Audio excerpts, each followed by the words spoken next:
Vamos agora falar de um método, ou métodos, né, aproximativos, né?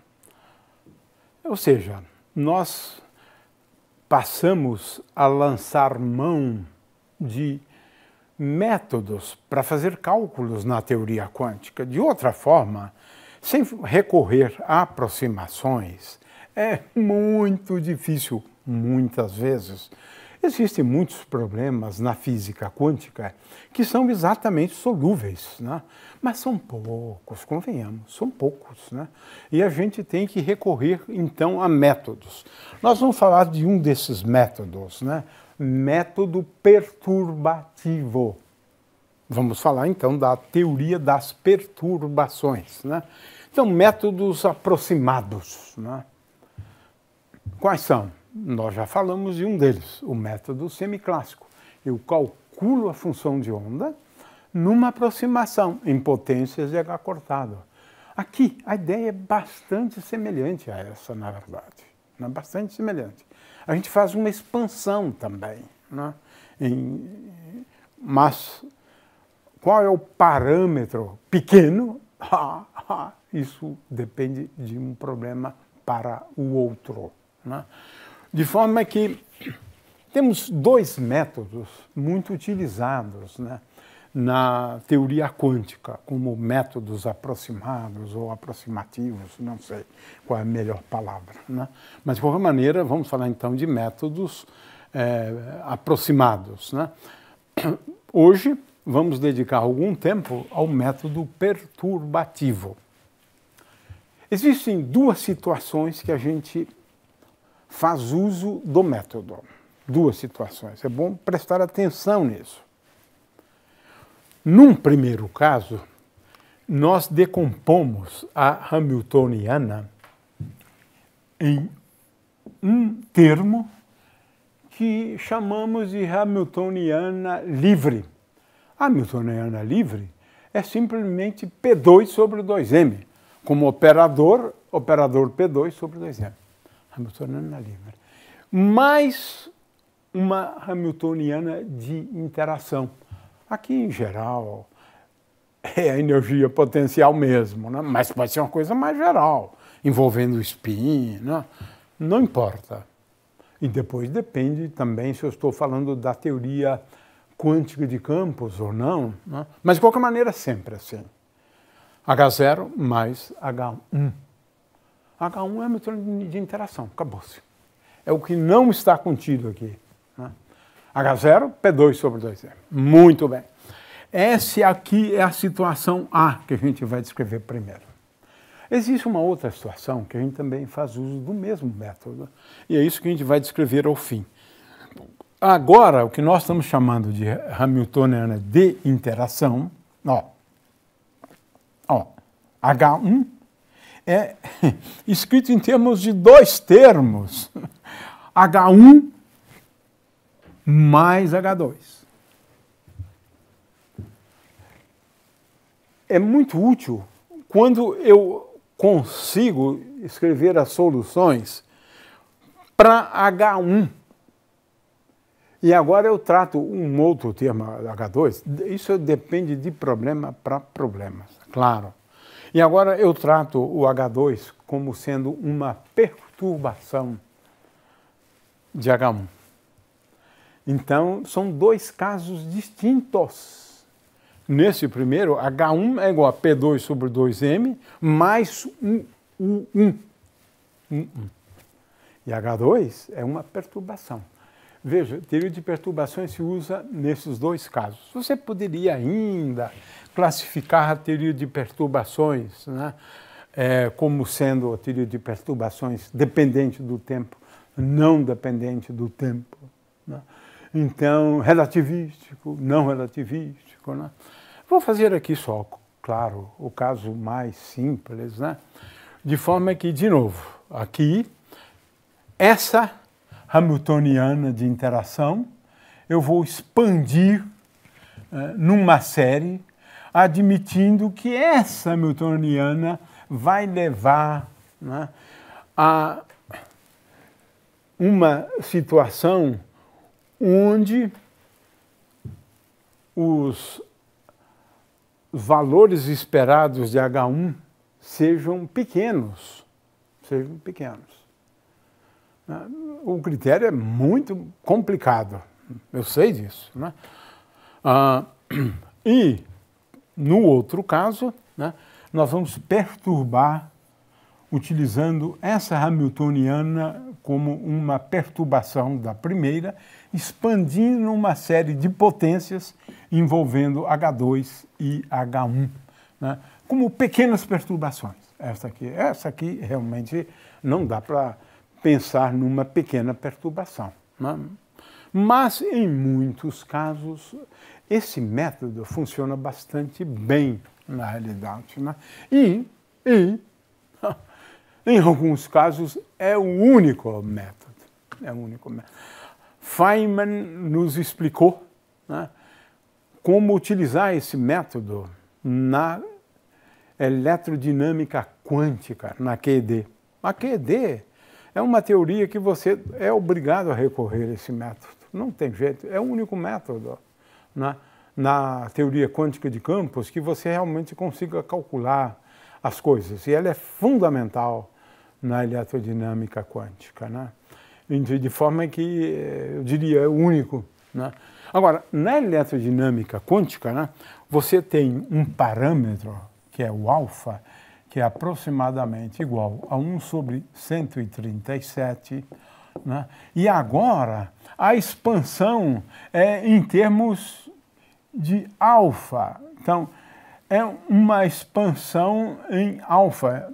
O primeiro termo é 1 sobre 137, o segundo é 1 sobre 137 ao quadrado.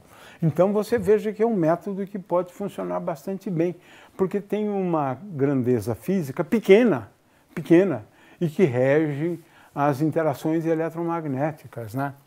É essa constante alfa aqui, né? Aproximadamente igual a 1 sobre 137. Né? Essa é uma constante importantíssima da eletrodinâmica. Então, no caso da eletrodinâmica, a expansão, uma expansão em potência dessa grandeza física, que depende da carga elétrica ao quadrado, né? Mas outras constantes também, né? Claro que o que se expande aqui seria, em princípio, né, levando em conta a pequenez da carga elétrica. Mas o que é pequenez de uma grandeza que tem, quando a gente faz uma análise dimensional, tem uma dimensão? Não faz sentido, né? Muito bem. Então, vamos lá. Essa teoria que depende do tempo, né, ou independe do tempo, ela é válida tanto no caso relativístico quanto no relativístico. A gente começa por aqui. H é igual a H0 mais H1. Agora eu vou só indicar as fórmulas para vocês, né, porque realmente dá para justificar utilizando dois formalismos, né. O primeiro método é o método de Feynman, onde ele escreve a amplitude, né, de encontrar a partícula num ponto A, num tempo TA, e a partícula num ponto B, no instante de tempo TB. Veja, é uma descrição puramente em termos de posição e tempo. É muito legal essa aqui, é muito legal, né? Ele chama isso aqui de kernel. Eu prefiro realmente o propagador, né? O propagador, não importa, são nomes, né? São nomes, né? E ele escreve isso aqui como uma integral, essa integral aqui é um pouco complicada, né? Porque realmente aqui nós estamos falando de integrais funcionais, é preciso entender isso. Mas não vamos aqui explicar, a gente vai ter uma aula depois, mas o que é bonito na formulação dele é o seguinte: eu tenho essa exponencial aqui e agora posso expandir essa exponencial. O primeiro termo é 1. O segundo termo é isso aqui, é a integral do potencial, né, com respeito ao tempo, né? A segunda é esse termo ao quadrado e assim por diante. De forma que, veja, essa amplitude eu posso escrever como amplitude agora com U igual a 0, olha só aquela ideia lá que eu disse, né? Você considera a hamiltoniana de interação igual a 0, né? Igual a 0. mais um termo em primeira ordem, em U. Veja, agora aqui tem toda a ideia já da expansão, está aqui. Né? Eu pego o exponencial do termo de interação e expando numa série. Né? Tem o K2, vamos analisar cada termo. Bom, aqui está então a série. Né? O primeiro termo, né, que é o termo de ordem zero, ele é simples, olha, é K0, como se não houvesse interação. A partícula simplesmente não interage com o potencial. Isso, olha lá, passa direto, né?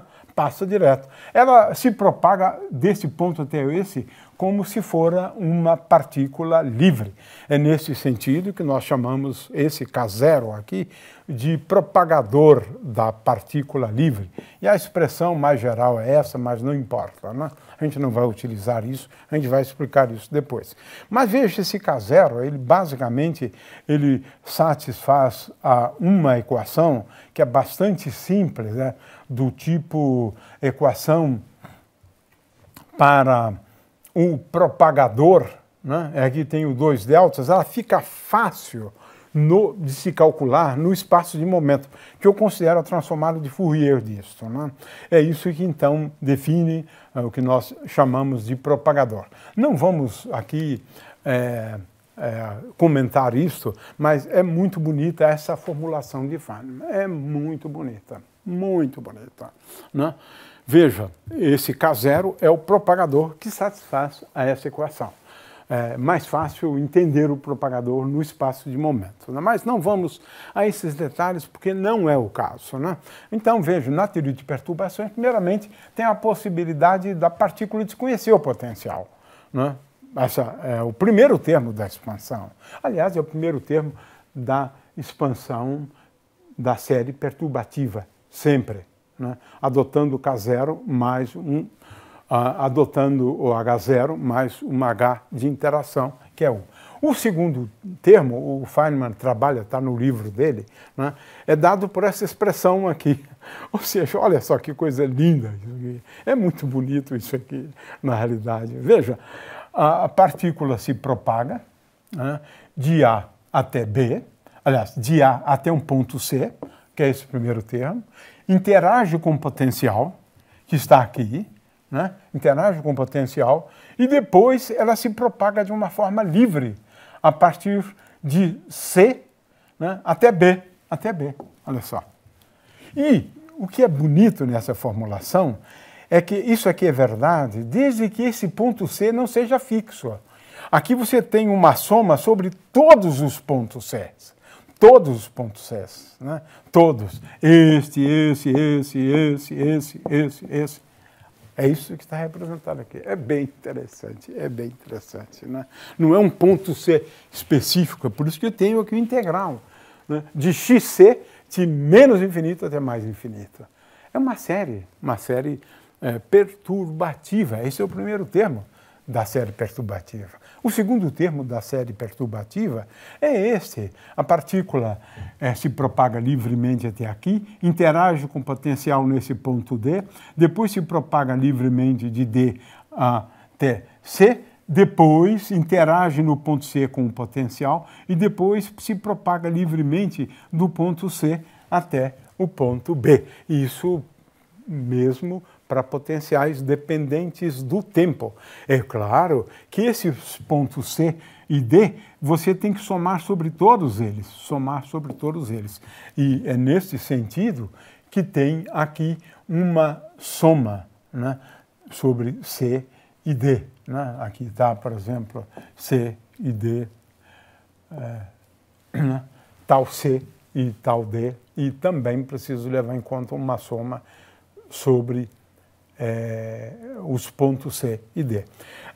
E aí o enésimo termo da série é fácil entender. Propaga livremente, interage nesse ponto, propaga livremente, interage nesse ponto, com um certo número de interações, que vamos chamar de V elevado a N, né? De forma que esse é o enésimo termo daquela série onde a gente efetua a expansão. Esse é o método. Agora, também posso fazer isso para a função de onda, não vou entrar em detalhe, porque afinal de contas, aquela amplitude que eu mencionei antes é uma função de onda, né? A amplitude de probabilidade de encontrar a partícula no ponto B, no instante de tempo TB, quando ela teria se iniciado no ponto A, no instante de tempo TA. É uma amplitude de probabilidade. Na verdade, a formulação de Feynman sempre envolve amplitude de probabilidade. Então, a mesma coisa vale para a função de onda, né, que satisfaz, ele demonstra essa equação aqui. Né. Existe um outro jeito também de obter resultados parecidos, iguais, na verdade, a isso. Né. Só que esse caso aqui é um caso mais geral, mas é mais complexo, porque ele faz uso do que se chama de representação de interação. Né? O H é igual a H0 mais V, aqui estou usando V, né? Ao invés de U, para a energia potencial. E na representação de Schrödinger, as equações, os estados evoluem desse jeito aqui. Né? Exponencial de menos I, HT, aqui estou falando, admitindo a Hamiltoniana constante, na verdade. Não depende do tempo, então a integral é isso. O fato é que agora a gente introduz uma nova representação para a evolução dos estados. Né? Nessa representação, chamada representação de interação, os estados evoluem de uma forma diferente, com um operador, o índice I. É curioso, porque esse operador índice I, né? O operador de evolução na representação interação, ele é dado por exponencial de I H0T2, veja, exponencial de menos I sobre H cortado H0T1, e agora, aqui, eu tenho H de T2 menos T1, mas esse H aqui é só o termo de interação, só o termo de interação. Né? É curioso, porque agora eu coloco aqui só o termo de interação. É uma representação muito utilizada, especialmente na teoria quântica, né?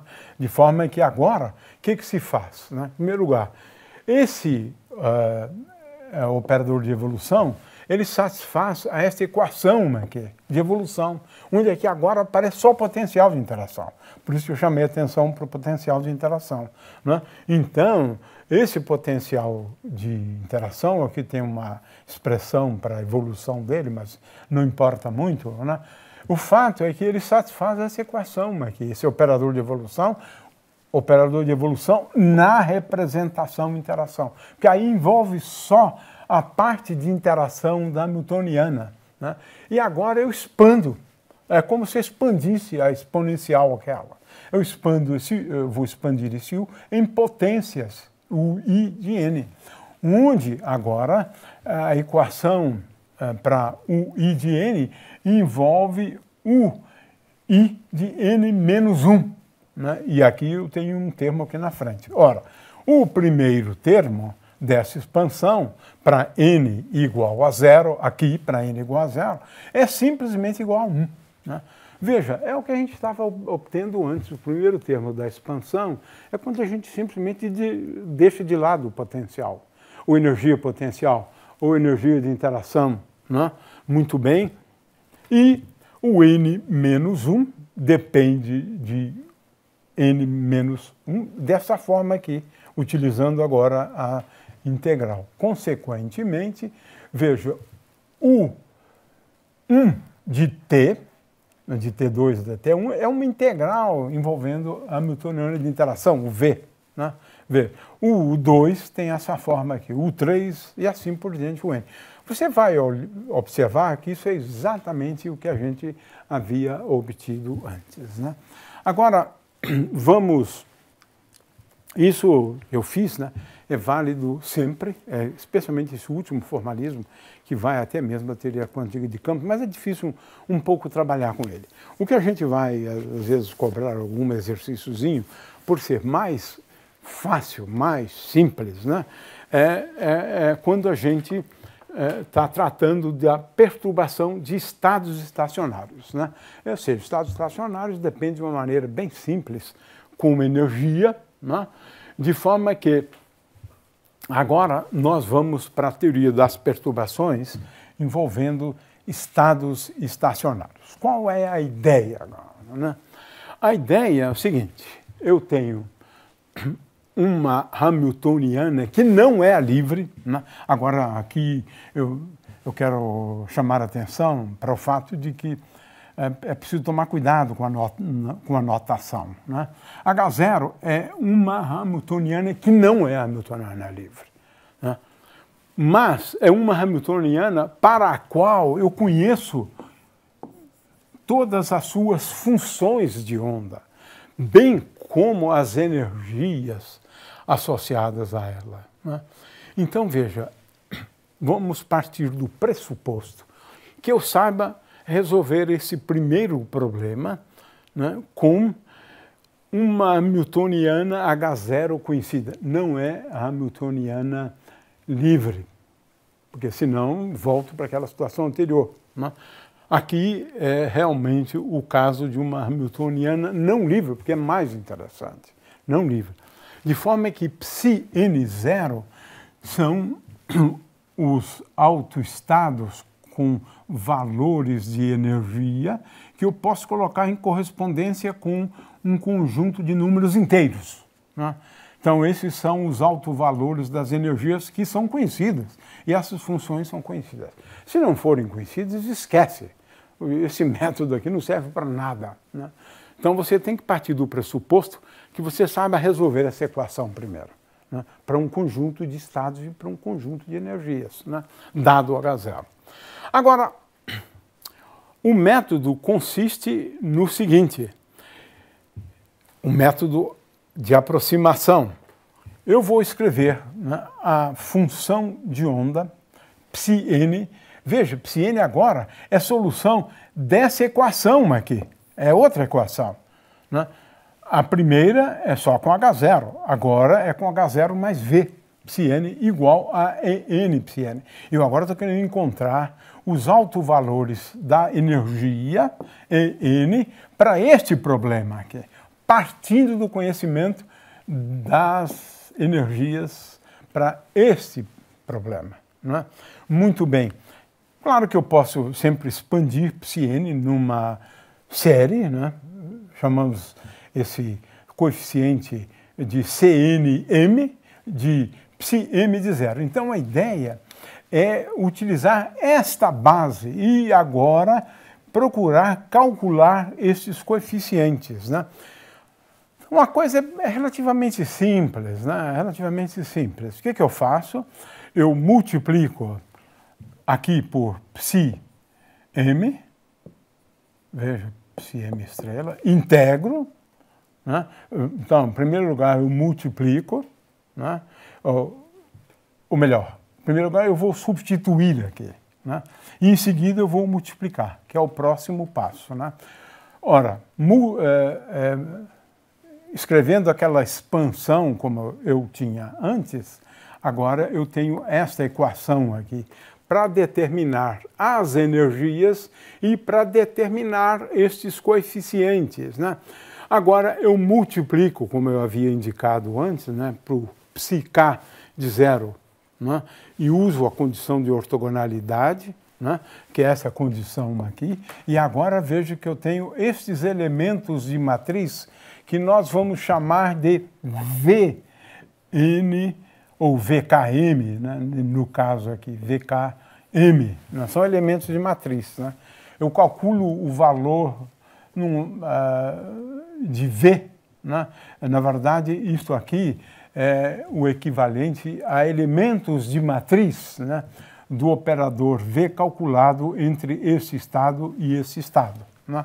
Então, essa é a notação que a gente vai empregar. É claro que para esse primeiro termo aqui eu uso essa condição de ortogonalidade, né? Também uso essa condição de ortonormalidade para aqueles termos lá.